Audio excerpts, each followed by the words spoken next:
सो 2022 में जो सीज़न 3 हुआ था उसकी रनर्स अप पोजीशन मैंने जीती थी।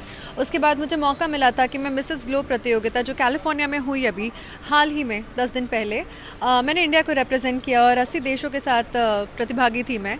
और वहाँ इंडिया सबसे पहले टॉप 12 में क्वालिफाई करके टॉप 6 में पहुंची। उसके बाद हमारा जो मेन टाइटल था Mrs globe 2023 choice of people, वो हमने जीता है।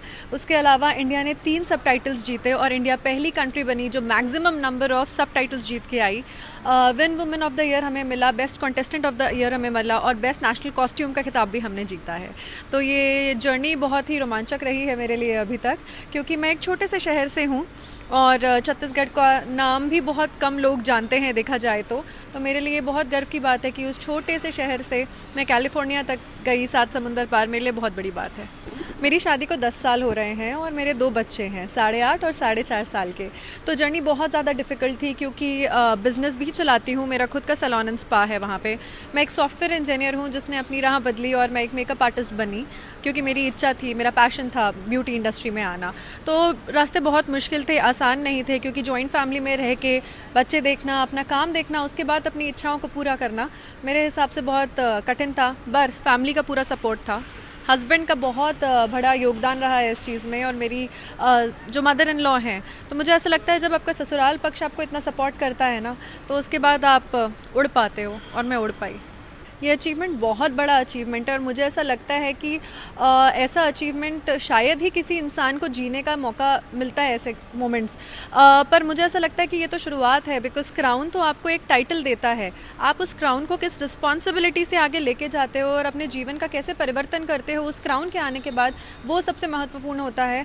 तो आई थिंक अभी तो चुनौतियाँ शुरू हुई हैं कि मैं कैसे इस क्राउन की जो एक डिग्निटी है या एक लेगेसी है, मैं कैसे कंटिन्यू करूँगी। तो अभी तो मेरी शुरुआत हुई है। बहुत ही रोमांचक जर्नी थी जैसा मैंने कहा, क्योंकि 80 देशों के प्रतिभागी थे और 80 देशों के प्रतिभागी मतलब 80 देशों की जो एक्टिविटीज़ हैं, 80 देशों का जो डाइवर्स कल्चर है वो आपको देखने और सीखने को मिलता है। और बहुत नसीब वाली हूँ मैं जिसे ये देखने और एक्सपीरियंस करने का जिसे मौका मिला, तो बहुत बड़ी चीज़ थी। एंड मेरी डायरेक्टर का बहुत ज़्यादा योगदान रहा है हर चीज़ में। वो एक पिलर ऑफ स्ट्रेंथ के जैसे मेरे साथ चली हैं हर चीज़ में, उनका हाथ था मेरे साथ, जिसके कारण आज मैं इतनी कॉन्फिडेंटली आप सबके सामने खड़ी हूँ और टाइटल भी जीत के आई हूँ। मुझे हमेशा लगता है कि आपकी ओरिजिनलिटी हमेशा बाहर आनी चाहिए। किसी और को देख के एक फेक पर्सनालिटी कैरी करना सबसे पहली चीज़ है कि वो नहीं करनी है। और मोहिनी मैम जो इतने सालों से इस इंडस्ट्री में काम कर रही हैं, उनकी पार की नज़र है।